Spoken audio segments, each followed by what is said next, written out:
बहू जुड़वा बच्चों से गर्भवती थी, लेकिन ससुर ने डॉक्टर को सिर्फ पोते को बचाने का आदेश दिया। जैसे ही बेटा पैदा हुआ, उन्होंने खून से लथपथ बहू और अजन्मी पोती को कूड़े के ढेर में फेंकवा दिया, क्योंकि उन्हें बहू का नीची जाति का होना अपमानजनक लगता था। लेकिन शायद मातृत्व की ताकत ने उस औरत को जिंदा रखा।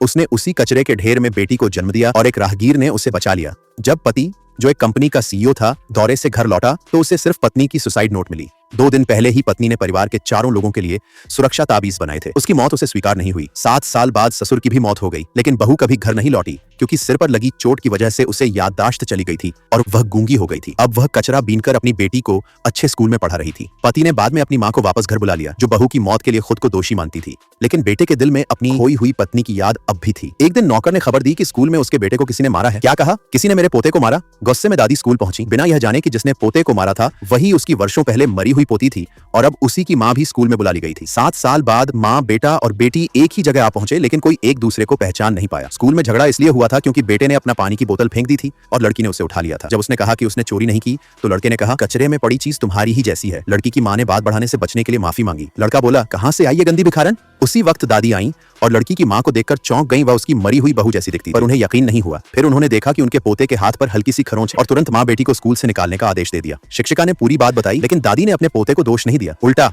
अपने प्रभाव का इस्तेमाल करके लड़की को स्कूल से निकालने की कोशिश की। अपनी बेटी को बचाने के लिए औरत ने दादी से हाथ जोड़कर माफी मांगी। लड़के ने हंसते हुए कहा, तू तो कहती थी तेरी मां बहुत ताकतवर है, अब कहां गई उसकी ताकत। असल में एक दिन स्कूल में मेरी मां विषय पर निबंध प्रतियोगिता हुई थी। लड़की ने पहला स्थान पाया, लड़का दूसरा। अपनी मरी हुई मां को याद करके वह दुखी हुआ और उसी वजह से उसने लड़की से बदला लेना शुरू कर दिया। लड़की को अब समझ आया कि वह क्यों उसे निशाना बना रहा था, लेकिन यह सब तो किस्मत का खेल था।